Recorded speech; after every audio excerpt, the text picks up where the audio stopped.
What's up, baseball fans? Today we're diving into Pete Alonso's home run journey across the league. From fast fireworks to surprising slumps, how long did it take the polar bear to go deep in every MLB stadium? As of this recording, Pete Alonso has launched 243 home runs, putting him just 10 swings away from rewriting the Mets record books and etching his name atop the franchise leaderboard. Same rules from last video. We only looked at the games that he actually started and got multiple bats in, so if he came in as a pinch hitter late in the game, we don't count that game. And if you think that's unfair, well, it's my video and I want to have fun with it. Not every ballpark rolled out the red carpet. Some stadiums made Pete Alonso earn it. Let's start with the biggest drought, which was 10 games in Philadelphia. The city of brotherly love? Not for long balls. Citizens Bank Park held him homerless longer than any other stadium. Next up, Washington, D.C., where Pete needed 7 games to finally break through against the Nationals. Then came a 5-game standoff with the White Sox, Southside power outage until Pete Alonso finally flipped the switch. Arizona wasn't much kinder. It took 4 games in the desert before the polar bear could finally go yard at Chase Field. Now we find ourselves on a small cluster of MLB stadiums where it took Pete 3 games to finally go yard. First, the stadium I visited most of my lifetime, Cleveland's Progressive Field. Next, same division, the Kansas City Royals, but this one had some history behind it, breaking the National League rookie record in 2019. It took him 3 games as well against the Texas Rangers and the Los Angeles Dodgers. And against the Dodgers, he had not 1 but 2 home runs in that 3rd game in Dodger Stadium. For most ballparks, it didn't take Pete long. In fact, the most common wait time, just 2 games, which is where we are now. That's exactly what happened in his hometown of Tampa Bay. No nerves there. And same story, only took 2 games in Baltimore, Yankee Stadium, Minnesota, Colorado, San Diego,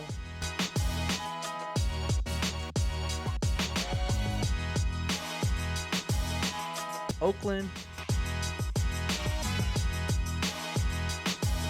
Anaheim, Milwaukee, and of course at his home stadium in Queens with the New York Mets.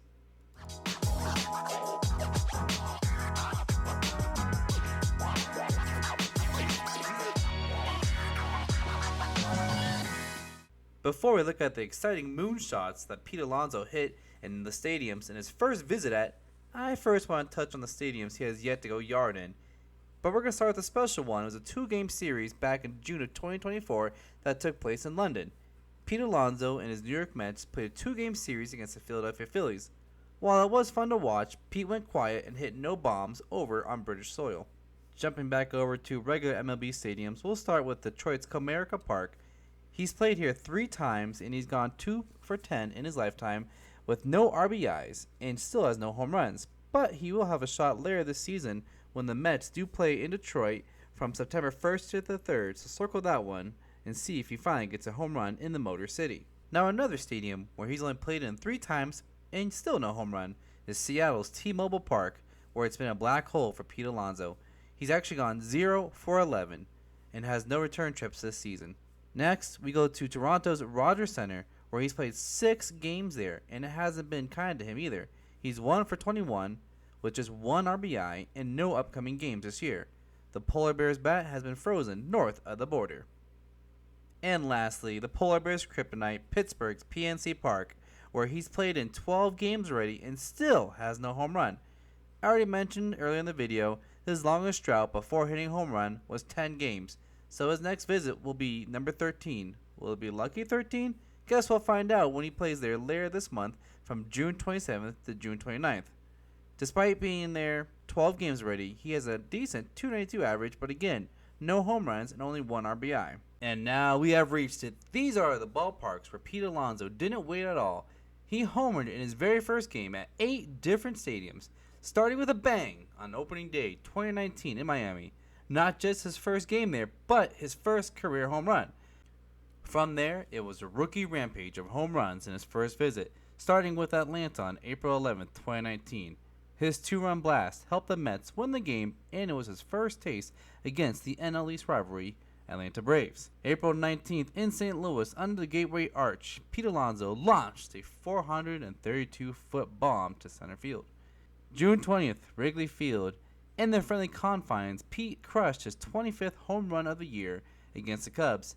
That blast made him the second fastest player ever in MLB history to reach 25 home runs, trailing only Aaron Judge, who, by the way, has never homered in Wrigley Field. Next, on July 18th in San Francisco, it was a marathon, and Pete Alonso broke up a tie in the top of the 16th inning with a moonshot to left center. And then came Cincinnati on September 20th, 2019. Not only did he go deep, but he became the first Met player ever to hit 50 home runs in a season, and just the second rookie in MLB history to hit 50 home runs, that after Aaron Judge, so that's some elite company there. And then two more stadiums, Fenway Park in 2020 and Houston's Minute Maid Park in 2022.